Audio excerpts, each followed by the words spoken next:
Hey guys, welcome back. Natalie Newhart here, founder of Fit Addicted Nutrition. And today we're going to go over a really common question that I get, which is, how does my birth control affect my fat loss goals? Do I lose the effects of, because I don't have my period? Can I not, really take advantage of our hormones? So how does it really affect, the way that I lose weight? So what you need to keep in mind is really actually pretty simple.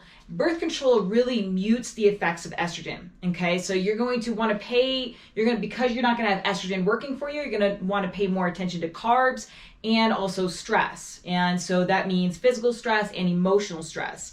So, your lifestyle and food is going to really play a bigger role because you're going to be far more impacted by carby, starchy, sugary foods and far more impacted by stress because you don't have estrogen working for you. Okay, and so for example, so I guess I don't have here's the green one. So typical menstrual cycle, this is what the hormones look like, the fluctuations throughout the 28 days. Well, and you have this great, estrogen, great big peak of estrogen working for you. And once that estrogen peaks, it really, it helps release the progesterone. So estrogen and progesterone actually need each other to work together. Well, when you take birth control, it essentially mutes the estrogen. And so you no longer have this red curve, and instead, it really just kind of does a number like this, okay, as far as estrogen goes. And so you don't get the effects of estrogen, and you don't get the big spike in progesterone because estrogen isn't there to have it, to really stimulate it, okay? And so essentially what you're looking at when you're talking about, what it looks like as far as hormonal levels go, is just kind of a flat line when it comes to estrogen and progesterone, okay? And so because you're not going to have the big effects from progesterone and estrogen, things like bagels and sugary foods and crackers, just essentially any kind of carb, whether it be like sweet potatoes or rice, like healthy carbs, those things are going to they're going to have a bigger impact on you. So you'll probably hold water a little bit more readily. It'll be easier for you to store fat. You won't have as much of an advantage to gaining muscle. Those are all benefits of having estrogen around, okay? And so the other thing is you don't really have, the big surge in progesterone working for you either. And so stress is going to negatively impact you. Lack of sleep, and just that perpetual state of anxiety, overwhelm, frustration. And so those kind of things are what you're going to want to start to pay more and more attention to and be a better manager at it. It's really simple, or it's really similar to what happens at menopause, right? In menopause, your levels basically do the same thing. First off, like when you hit perimenopause, your levels are up and down. But once you hit menopause, your estrogen and progesterone basically sort of flatline. It's just maybe a little bit lower than somebody who's on birth control, okay? So you just have like a little bit less estrogen and progesterone working for you the older that we get. So being on birth control is very much, similar to a menopausal, kind of hormonal level.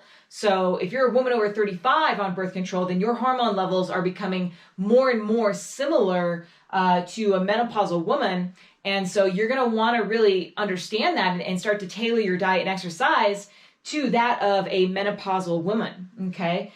This is something that I had to deal with personally because at the age of, 28, I was actually diagnosed as menopausal. Like my hormone levels were in the tank, mainly because I stressed myself there. It's called stress-induced menopause. And so what essentially happened is my body got really insulin resistant. So any carbs that I did eat, they were stored as fat. I held water like crazy. I bloated. I was just very sensitive. I couldn't lose weight very well. And the thing that was making it worse was exercising a whole lot more, right? And that was the only thing I knew. I was actually a professional athlete at the time. And that mentality of working harder, going harder, grinding is the thing that drove me down to these menopausal levels. And so once I was made aware that stress could do that, I had to make a complete shift in how I was approaching my diet and exercise. Had to, manage my carbohydrates more, take a different approach to fitness, not so much cardio, not so hard, not so go, go, go. And, basically do what I've talked about in my other videos as far as what it, how it pertains to, menopausal fat loss. Okay. And so that's basically what you're going to need to do here if you're on birth control is, you just start to pay more attention to carbohydrates and, probably not do so much cardio and also, be a better manager, with your emotions, your emotional stress. So if you're somebody that's constantly reacting and easily triggered into anxiety, overwhelm, frustration, if you're living in those states kind of, a lot of the time, that's going to negatively impact your ability to lose weight. And it doesn't matter how hard you work out or how clean your diet is. Because remember, like if your body is stressed, whether that be emotional stress or physical stress, it acts like a traffic jam. And so you could be releasing the fat all you want through your workouts, but you won't be burning it, okay? And you being on birth control is going to make you more sensitive to that stress, okay? Because you're basically, your body's at a point where it's constantly just on guard for potential baby. Like, even though there's no baby coming because you're on birth control, it's kind of in this protection mode. Okay. So that's what you want to be thinking about. So how should you be tailoring your diet and exercise? Well, you have a couple different options because the thing that you do want to keep in mind is that you still want to cycle your diet and your training. The last thing you want to do, research is becoming way more clear, and they have realized that the last thing that any person wants to do is do the same thing day in and day out. You don't want to eat the same way, hit the same amount of calories day in and day out, month in, month out, year in, year out, or train the same way all the time. That you want to create a stimulus, right? You want to jiggle the metabolism a little bit, because if you don't, the body stops listening and you just kind of hit this rock, this plateau. And so you do still want to cycle your diet and your training. And so I essentially recommend women continuing to cycle as if they were on, as if they did have a period, either with the 4 phases that I've talked about or with the 2 phases that I've talked about. Or you could even just do it like seasonally. And so what I mean by that is, so here's some different options. Basically, option 1 would be you could cycle your diet and exercise daily, meaning that, hey, I'm going to do, 2 green days a week or 1 green day a week, 4 yellow days, and 2 red days. And so you're going to cycle the way that you eat and you train based off either your schedule, your lifestyle, or just the way that the body feels, okay, like an intuitive approach. The second way you can do it is cycle weekly. So that could be like 1 week on of eat more, train more, 1 week off of eat less, train less.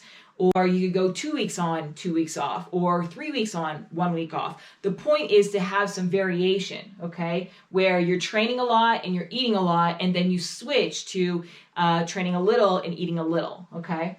Or option 3 would be seasonally. So what I mean by that is, okay, like maybe, during the winter when it's like colder, maybe I'm going to be in an eat less, exercise less phase where I'm just going to do kind of more yoga style and keep my calorie intake low. And so that would be, I do that for about 3 months. And then maybe when springtime hits, I go into, and eat more, exercise more phase because, the sun's out, I want to be active and doing stuff. And so I'm just going to embrace, a more food, more training type of lifestyle. So that's going to keep the body responding. The point is to just cycle however it works best with, what you want to do with your lifestyle, with your schedule. But just cycle rather than doing the same thing day in and day out. And then, obviously it's going to be just measuring like, hey, measuring is doing 2 weeks of eat more, exercise more too much for the body. Maybe I need to just do 1 week. Maybe I need to do 1 green day a week. So it's a lot of trial and error to figure out what works for you. But once you figure it out, you really have an understanding of, just kind of, you have a way to keep it varied so you don't plateau or burn out, and you can see continuous results. Okay, so that's it. As far as birth control goes, it's definitely nice because you don't have the period. However, you can't take advantage of it, which just means we just got to be a little bit smarter. We can't be as like risky or we just can't be like training so hard all the time and, you know, having big, you know, episodes of carbs, you know, where we eat a lot more, because you will be more sensitive. Okay. So we do want to cycle. It's just maybe not to as much of a degree as like extremes as if you were to have a period. Okay. So, if you want like an approach that tells you how to cycle, you can follow my lean body program. I've got a cheat sheet that teaches you how to basically do this approach, where you basically eat more and exercise more on the weekends, and you eat less, exercise less during the week. Which is really common with, you know, with women wanting to just kind of relax on the weekends and not relax, but enjoy themselves, maybe, you know, have some drinks or eat more. And so that'll be the time that they train more. And then during the week, that's when they're like working and busy. So they would eat less, train less. So if that's something you want to learn how to eat and train in that way, check out my lean body cheat sheet. Otherwise, if you want to learn how to cycle the 4 weeks, my female hormone diet online course will teach you how to do that. Both include, you know, basically a diet, like what to eat, how to train. The female hormone diet also includes a mindset plan. So definitely a lot of value there. And then of course, if you're looking for one-on-one coaching, just feel free to reach out to me. You can apply to work with me at www.talk2nat.com, and we can see if you'd be a good fit. We'd be a good fit for each other. All right, guys, that's it. Hope you learned something. We'll see you guys in the next video. Bye.